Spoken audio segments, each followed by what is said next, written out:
So today we're going to dive into Susan Hill's incredibly moving play On the Face of It. And let me tell you, it's this really powerful story about human connection, about isolation, and how just one single encounter can completely change your entire world.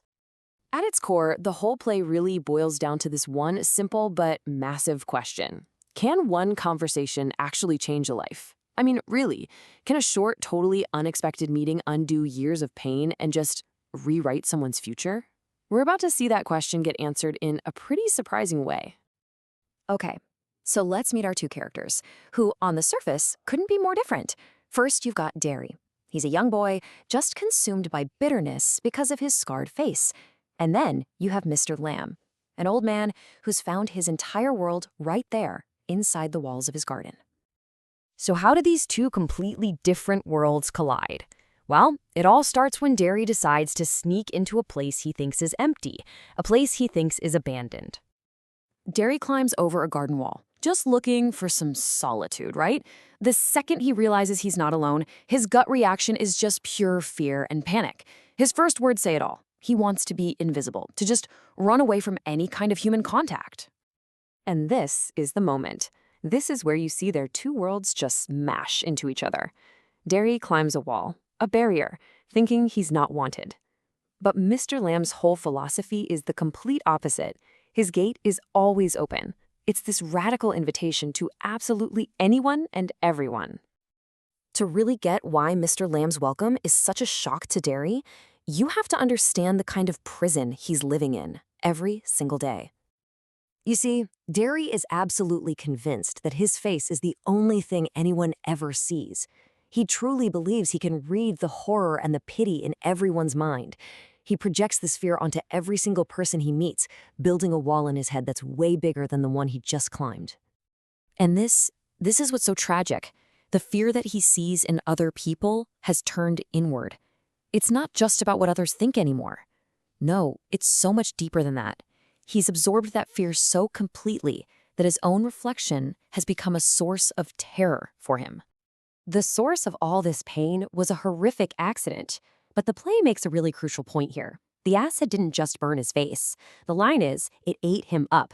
The physical scar is almost secondary to the way it has completely consumed his spirit, his soul, his entire identity. But right as Derry is laying out this bitter, painful view of the world, Mr. Lamb offers something else, a gentle, really profound alternative. He introduces a perspective that you could call the wisdom of weeds. When Derry dismisses part of the garden as being just weeds, Mr. Lamb stops him and challenges the label itself. In his eyes, there's no difference. A flower, a weed, they're both just life, growing. It's the labels we humans put on things that create the distinction, not nature itself. And this philosophy of radical acceptance, it extends to everything. For Mr. Lamb, there are no uninteresting things, no worthless plants, and definitely no disposable people. He just meets the world with this universal curiosity, an idea that is completely foreign to Derry's guarded life. Of course, Derry pushes back. He argues, you can hide your tin leg under your pants, but I can't hide my face. But Mr. Lamb just kind of shrugs it off. A tin leg, a burned face. To him, these are just facts, not life sentences that define you. So what is Mr. Lamb's philosophy, really? It's pretty simple when you break it down. First off, keep the gate open. Welcome everything and everyone. Second, call nothing a weed. Reject all those artificial labels. Third, listen for the bees. Find the beauty, the singing, in what other people just find annoying. And finally, don't shut things out. Live with no curtains, ready to experience both the light and the dark. And here it is. This is probably the most important lesson he offers. When Derry admits that he hates people, Mr. Lamb gives him this powerful warning. He says that hatred, well, that's a far more corrosive acid. The bottle of acid only burned your face, but hate, you can use that to burn yourself away from the inside out. This one conversation, it just changes everything. A little seed of hope has been planted, and now Derry faces this monumental choice. Does he go back to his old, isolated life, or does he fight for this brand new connection? And of course, the first obstacle shows up right at home. His mother, probably trying to protect him out of her own fear, forbids him from going back. But her warnings just end up reinforcing the very isolation that's been crushing Derry's life. But this time is different. For the first time, Derry fights back. And listen to what he says. He insists this has nothing to do with his face anymore. He's not defending his looks. He's defending his right to experience the world, to see, to learn, and to listen. He's found something that matters more to him than his scars.